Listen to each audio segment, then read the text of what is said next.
Vamos a dar continuidad a las exposiciones. En esta oportunidad quiero presentar al doctor Francisco Ariel Encina Isfrán. Él es representante de la Universidad Nacional de Pilar. Creo que es uno de los más distantes, ¿verdad, doctor? Quiero compartir con ustedes, la formación y conocer un poquitito más a nuestro disertante. Él es abogado, egresado en el año 2003. Aparte de ser abogado, es notario y escribano público, egresado de didáctica universitaria. Ejerció el cargo docente o ejerce el cargo docente en la materia de Introducción al Estudio de las Ciencias Jurídicas, docente de la materia de Derecho Romano I. En cuanto a su experiencia laboral, se destaca que él mismo ha sido funcionario del Tribunal Electoral de la Circunscripción Judicial de Ñembucú, fue actuario judicial del Juzgado Penal de Garantía número 2 de la Circunscripción Judicial de Ñembucú y actualmente es defensor público del área penal de la ciudad de Pilar. Algunos cursos realizados, entre una cantidad importante de cursos, simplemente quiero hacer mención al diplomado en Derecho Penal y Procesal Penal por la Escuela Judicial en el año 2014, diplomado en Nuevas Estrategias del Derecho Penal Paraguayo, formación en Derechos Humanos y Garantías Procesales y maestría en Garantismo Penal y Derecho Procesal Penal. Seguidamente, señoras y señores, quiero darle el micrófono al profesor abogado Francisco Ariel Encina Isfrán con el tema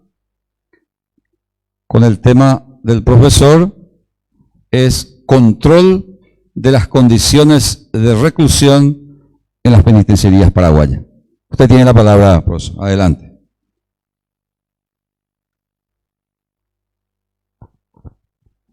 Buenas noches, distinguido público, señor rector de la Universidad de Villarrica del Espíritu Santo, doctor Simón Benítez, señora vicerrectora, doctora Alba González, señor decano, doctor Simón Cautegra, a todos los integrantes de esta distinguida Facultad de Derecho y Ciencias Políticas, al cuerpo docente, estudiantes, agradecido por estar presente y por la invitación y por darnos la oportunidad de estar aquí y hablar sobre diferentes temas que son de interés para todos porque somos estudiantes de Derecho. Como siempre le digo a mi alumno, el alumno desde que se inicia ya tiene que sentirse abogado. Ya tiene que tomar ese camino, ese sentido, esa pertenencia a la profesión de Derecho porque es la profesión, según mi percepción, la mejor del mundo. Si me disculpan las otras profesiones, obviamente. En fin, en manos nuestras como abogados está la libertad de las personas y los bienes de las personas, que son los bienes más sagrados que tenemos en la vida. Así como el médico tiene en sus manos la vida. En fin, el tema que he escogido habla del control de las condiciones de detención de la penitenciaría paraguaya. ¿Por qué escogí ese tema? Como ha leído acá el profesor, soy defensor público desde el año 2015. Tuve la oportunidad de asumir este cargo tan lindo. Y como es costumbre, los defensores públicos tenemos que irnos a las penitenciarías a visitar a nuestros asistidos que están privados de su libertad. A mí particularmente me tocó visitar la penitenciaría, constantemente de Misiones, la de Encarnación en una ocasión cuando tenía un recluido, y la de Villarrica también ya vine 2 veces. Y siempre cuando iba a visitar, obviamente me entrevistaba con ellos y hablaba y me contaban sus realidades.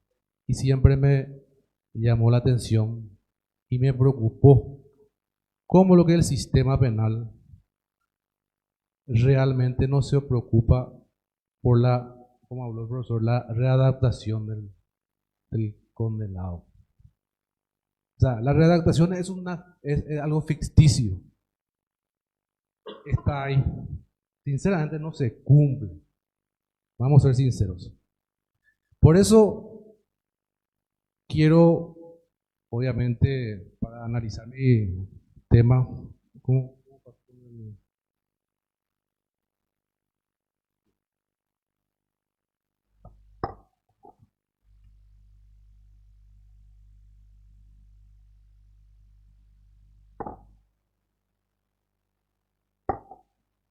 porque para hablar de este tema no nos remitimos a Nelson Mandela, que fue una persona que ustedes seguro saben, estuvo 27 años en prisión por su lucha por los derechos humanos, la igualdad y la democracia.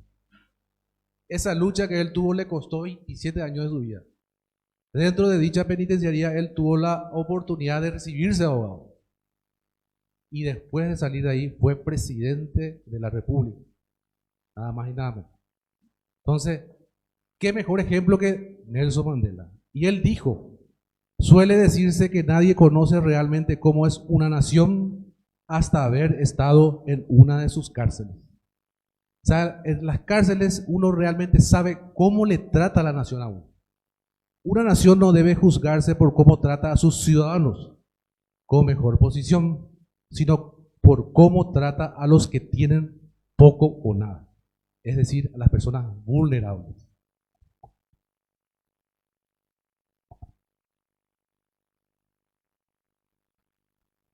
Bueno, para hablar del control, tenemos que remitirnos a los antecedentes. Tenemos que tener en cuenta que posteriormente, después de la Segunda Guerra Mundial, el término de la Segunda Guerra Mundial, los países analizaron, se reunieron y dijeron, bueno, vamos a establecer algunas reglas mínimas para el tratamiento de los reclusos. Tenemos que tener algunas reglas mínimas por la experiencia que se tuvo en Alemania en los centros de que ustedes saben todo, ¿verdad? ¿Qué lo pasó ahí? Entonces, en el año 1955, en Ginebra, se aprobó por el Consejo Económico y Social las reglas mínimas para el tratamiento de los reclusos. Obviamente, estas reglas tienen como objeto establecer un sistema penitenciario modelo a todos los países que forman parte de las Naciones Unidas. Posteriormente, en el Pacto Internacional de Derechos Políticos y Sociales, en el año 1966, se establece la necesidad del respeto a los derechos humanos, del respeto a la integridad y a la persona de esa persona, valga la redundancia, que se encuentra privada de su libertad. Es una persona igual que nosotros, es una persona que lastimosamente ha caído en desgracia, se ha equivocado. Cualquiera de nosotros podemos equivocarnos. Hoy están ellos, mañana podemos estar nosotros. Entonces, pongámonos en su lugar, no seamos insensibles. Tenemos que tener la empatía y ponernos en el lugar de esas personas. Hace poco, en el año 2015, se analizó, se estudió esas reglas mínimas y se volvió a introducir algunas otras más. Y le pusieron el nombre de las reglas de Nelson Mandela, para darle el honor a esta persona que, como les dije, tuvo tanto sufrimiento y es el ejemplo vivo de todos nosotros de las peripecias que uno puede sufrir dentro de las prisiones. Hablando del marco normativo de lo que es nuestra ley, a 3 años, yendo un poquito más atrás, de la promulgación de la Constitución del año 1967, específicamente en el año 1970, el Poder Ejecutivo, ¿qué hace? Decide reformar el régimen legal penitenciario por medio de una elaboración, la ley número 210/70. Resulta que esta ley penitenciaria, esta reforma que se hizo en aquel año, es la copia de la ley penitenciaria nacional complementaria del Código Penal de la República Argentina. Pero ¿qué es lo importante de la copia de esta ley reglamentaria argentina? Que en ella se establecen principalmente las reglas mínimas. Se adoptan. Por lo menos ya tenemos papeles. Tenemos una ley. Reglas mínimas para el tratamiento de los recursos.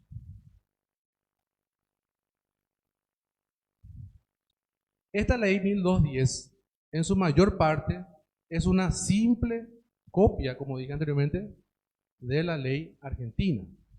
Pero se adoptan las reglas mínimas, que es lo importante.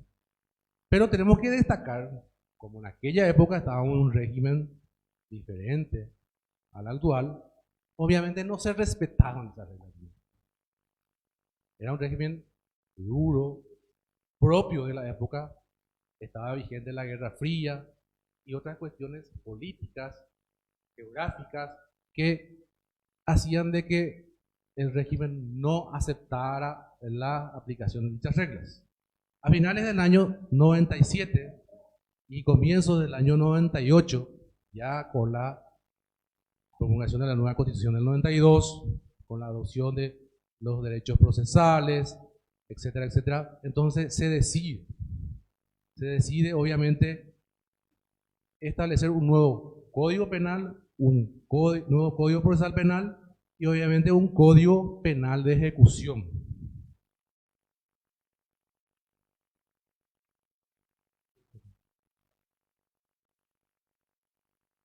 Con la... Perdón, acá una cuestión técnica.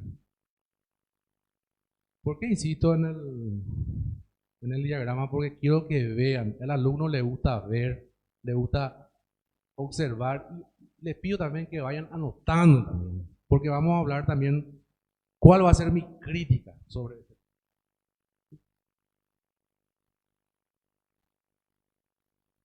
Bueno, siguiendo con la charla. Con la vigencia ya del año 2021, además de la introducción de algunos mecanismos de solución de conflictos. ¿Qué es lo que hace el nuevo Código Penal, Procesal Penal? Introduce la solución de los conflictos por algunos mecanismos alternativos al procedimiento.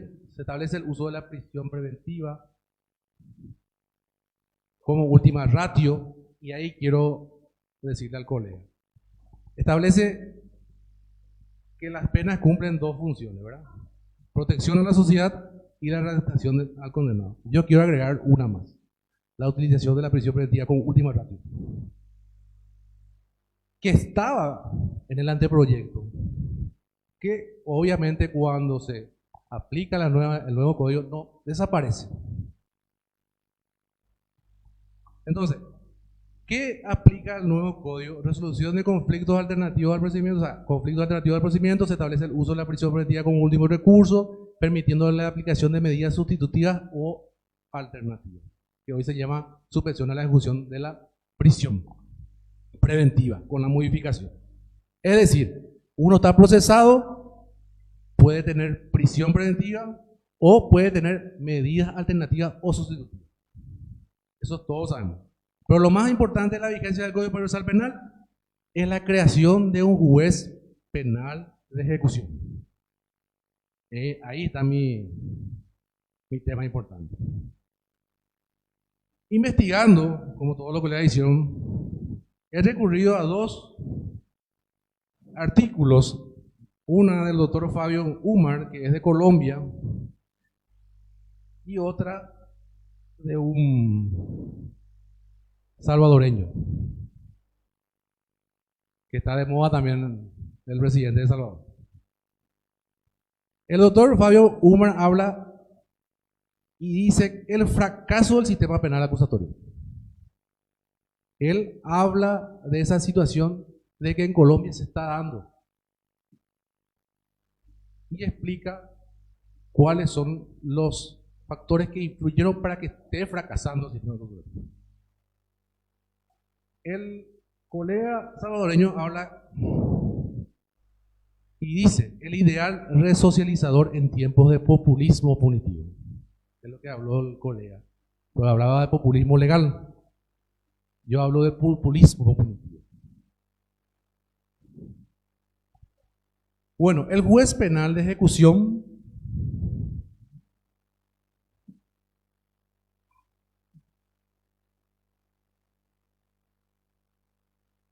ejerce el control jurisdiccional de la ejecución de las penas, busca velar por el cumplimiento de los fines de la prisión preventiva, el trato del prevenido y la defensa de sus derechos.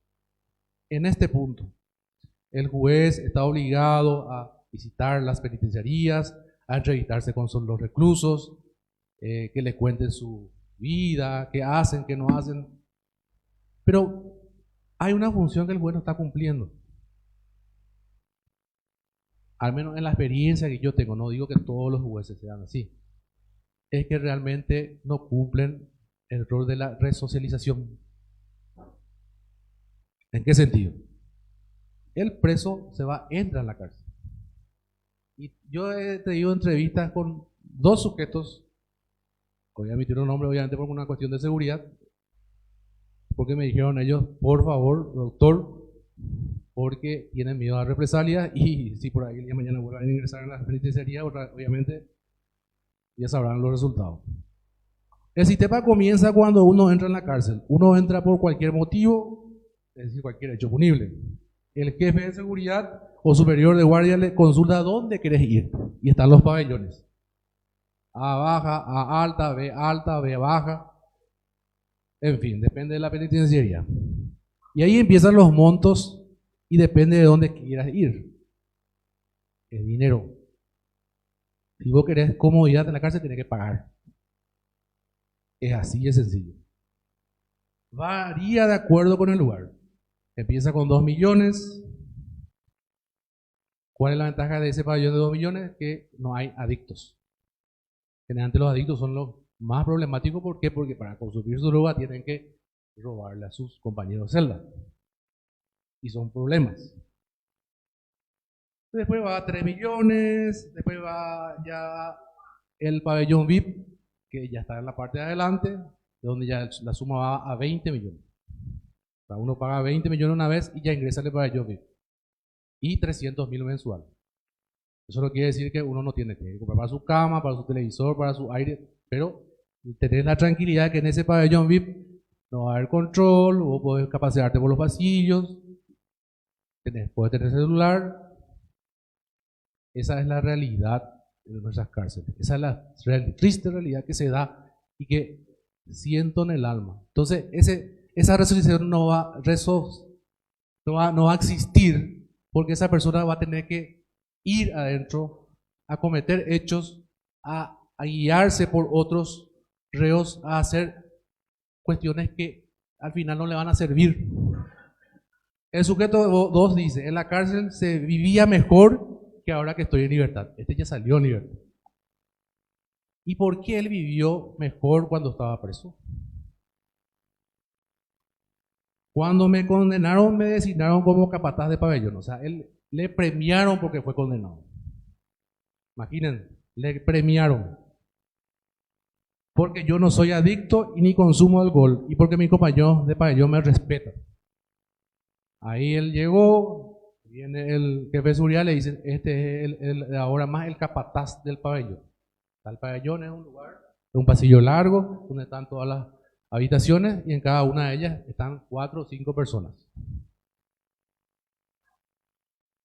Y el capataz, ¿cuál es la función del capataz? Él se encarga de control del pabellón. Tiene que controlar a los compañeros, tiene que evitar que existan problemas. Si falta algo, él tiene que recaudar con todos los otros presos. El celular se paga 5.000 guaraníes por día. Si uno no quiere comer la comida de la penitenciaría, entre ellos se colaboran y hacen su propia comida. Gracias a Dios, dentro de la penitenciaría hay cantinas, ellos compran su comida, o sea, las cosas para hacer su propia comida, y ellos tienen un gasto aproximadamente, cada uno semanal, entre 40 a 50.000 guaraníes para no comer la comida de la penitenciaría. Ellos se quejan de que la comida no es buena, pero sí es buena cuando hay visitas de autoridades. Se hace un guiso grande y tiene mucha carne.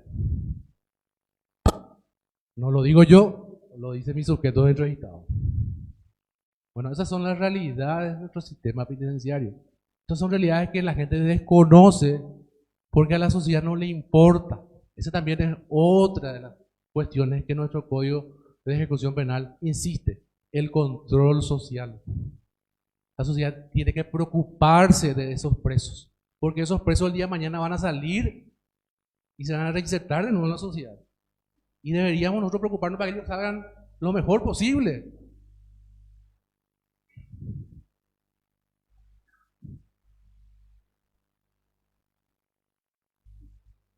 La tarea del juez de ejecución no solo debe garantizar el trato digno al procesado o al condenado, también posee funciones relativas al tratamiento interno respaldado por la ayuda especialista. Cuando ese preso ya va compurgando las 2/3 partes de la condena, ya tiene la posibilidad de salir en libertad, el juez de ejecución debe recurrir a la ayuda especialista, a un psicólogo, a un trabajador social que le brinda la penitenciaría.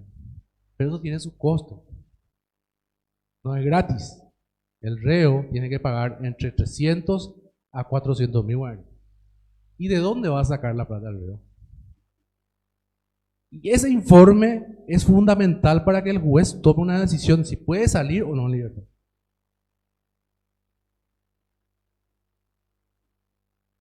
Debe realizar el control y la coordinación de la labor de las oficinas de asesoría de prueba, de los patronatos de liberados y de cualquier otra institución pública o privada que trabaje con imputados, acusados, condenados y en régimen de libertad. Y acá también insisto el problema. ¿Quién es la empresa privada, o menos pública, que quiere trabajar con un preso juez? La sociedad misma le juzga, le prejuzga a una persona cuando cae en desgracia. Por algo lo está siendo procesado, por algo la fiscalía le imputa. ¿Y dónde está el principio de inocencia? ¿Acaso uno no es inocente hasta que se demuestre lo contrario? Por algo tanto se peleó para que del inquisitismo nos vayamos a un sistema garantista, acusatorio, donde hay reglas claras, donde hay igualdad de armas. Pero nosotros como sociedad le prejuzgamos, le condenamos a ese pobre hombre que cayó en desgracia. Una vez compurgada la pena, el juez juega un papel preponderante en la rehabilitación del interno, como le expliqué anteriormente. Debe hacer todo lo posible en materia de asistencia post-penitenciaria, de modo a lograr ese fin, incluso teniendo la posibilidad de involucrarse en la sociedad civil. Y ahí es el problema, insisto, la sociedad civil no se involucra, no acompaña, no le da importancia.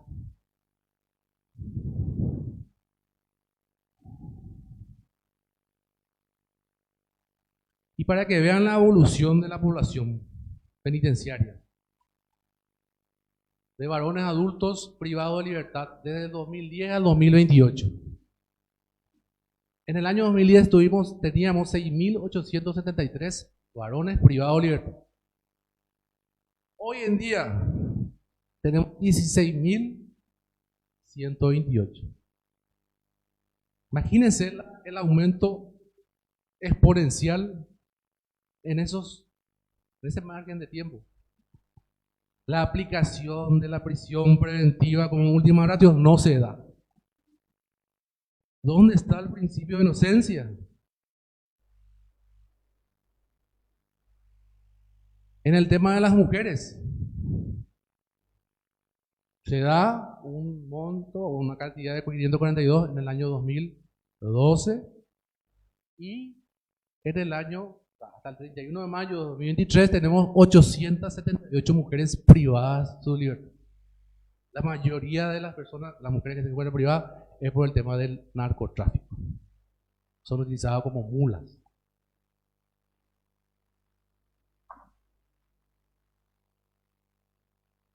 Ahora, la población adolescente.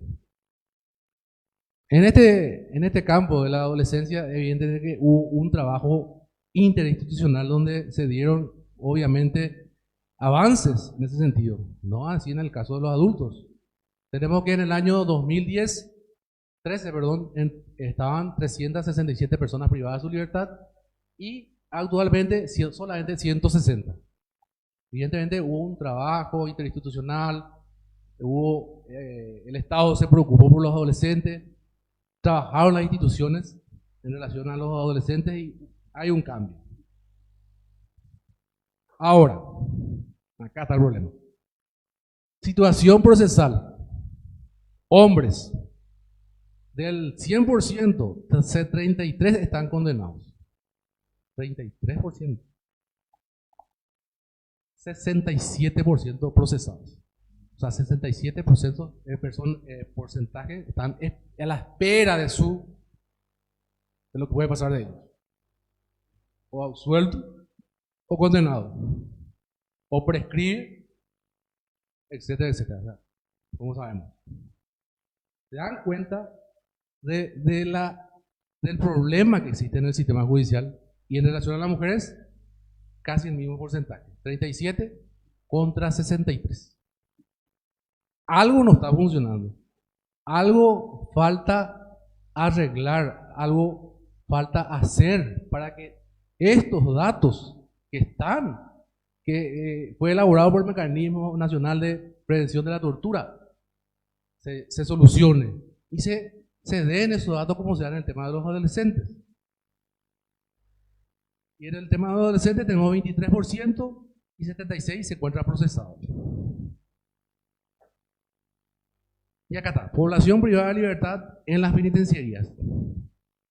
Y acá están todas las penitenciarías a nivel nacional.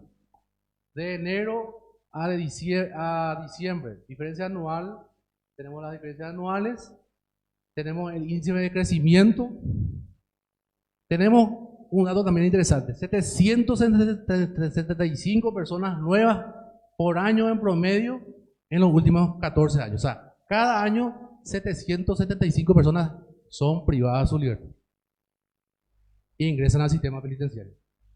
Es un dato bastante interesante. El índice oposicional según las penitenciarías. Y acá también hay un dato interesante. Población en Tacubú 2.856, capacidad 1.530. 187% de sobrepoblación. Esperanza, Emboscada y el tema del índice ocupacional. O sea, el porcentaje de gente que está de más y la cárcel no da más lugar para gente.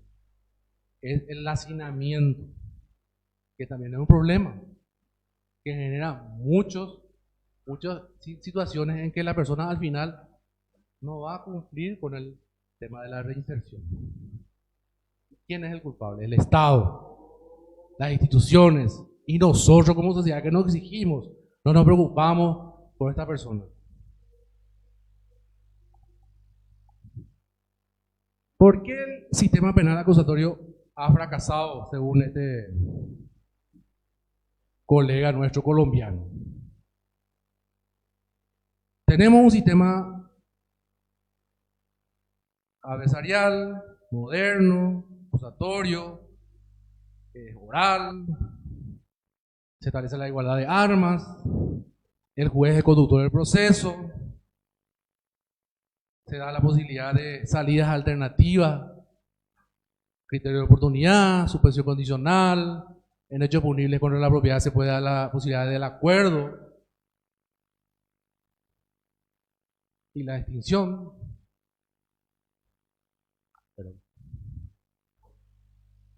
En fin, mi preocupación es esa.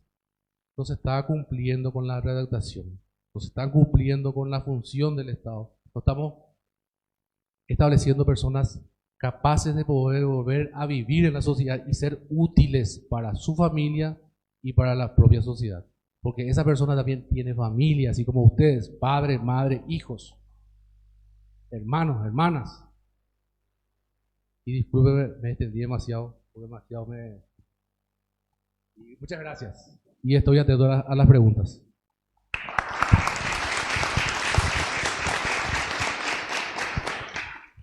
Muchas gracias al profesor Francisco Ariel Encina por su excelente exposición sobre el tema control de condiciones de reclusión en las penitenciarías paraguayas. Quiero que se reserve